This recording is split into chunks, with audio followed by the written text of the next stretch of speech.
بسم الله الرحمن الرحيم.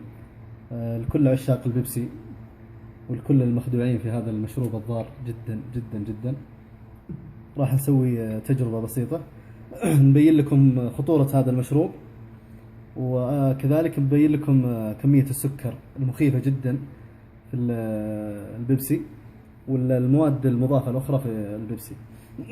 نبدأ معكم الآن بإذن الله في التجربة.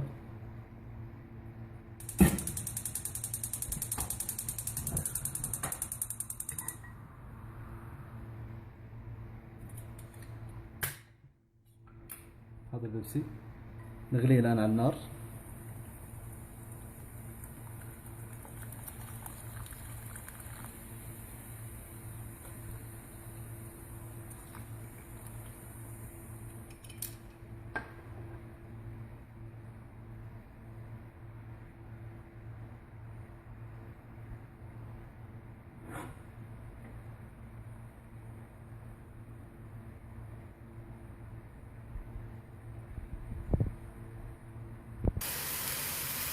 هذا البيبسي الآن بدأ يغلي.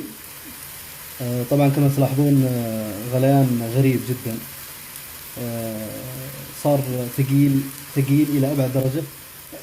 واضح أن نسبة السكر فيها عالية جدا جدا، والآن رائحتها كريهة جدا.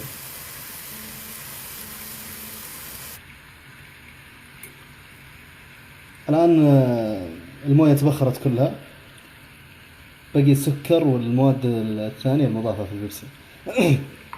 لاحظوا معي، صار ثقيل جدا جدا جدا، أثقل من العسل بعد.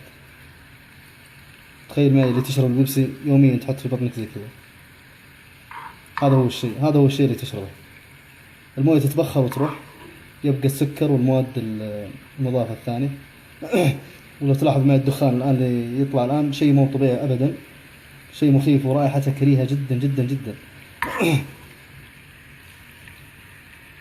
أتوقع بعد المقطع هذا اللي شاف المقطع هذا يعتزل تماما شرب البيبسي، لأنه والله صراحة شيء فظيع جدا جدا جدا. لاحظوا الآن الدخان، البخار اللي يتصاعد الآن بشكل مخيف، شيء مو طبيعي أبدا أبدا أبدا. كمان لاحظ ثقل البيبسي الآن كيف صار. تخيل هذا يوميا تشربه، يوميا هذا تشربه ويكون في معدتك، شيء صراحة مخيف جدا جدا. لاحظوا معي كمان من قريب.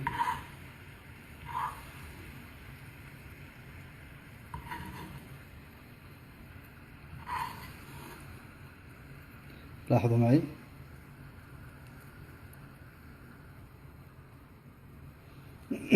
الرائحة اللي أشمها هنا ما تتصورونها أبدا، رائحة كريهة كريهة كريهة جدا. وهذا هو شكل البيبسي الآن،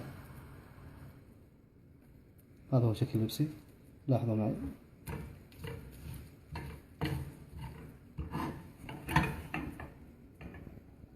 هذا هو البيبسي اللي تدمن شرب البيبسي تشربه دائما. هذا هو البيبسي الآن أمامك. أتوقع بعد المنظر هذا ما تشرب بيبسي أبدا بعد اليوم.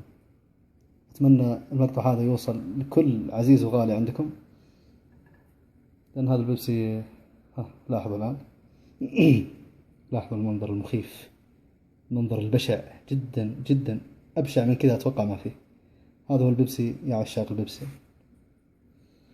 أكد كمان على الرائحة كريهة جدا جدا جدا. هذا هو منظر البيبسي. تخيلتوا لو غليت بلاستيكة ما بتطلع كذا، لو بلاستيك والله ما يطلع كذا، لكن هذا هو البيبسي. أتمنى يكون هذا المقطع عظة وعبرة لكل من يتابعه، وأتمنى يوصل للكل والجميع حتى نحذر بعض ونتعاون على البر والتقوى. والسلام عليكم ورحمة الله وبركاته.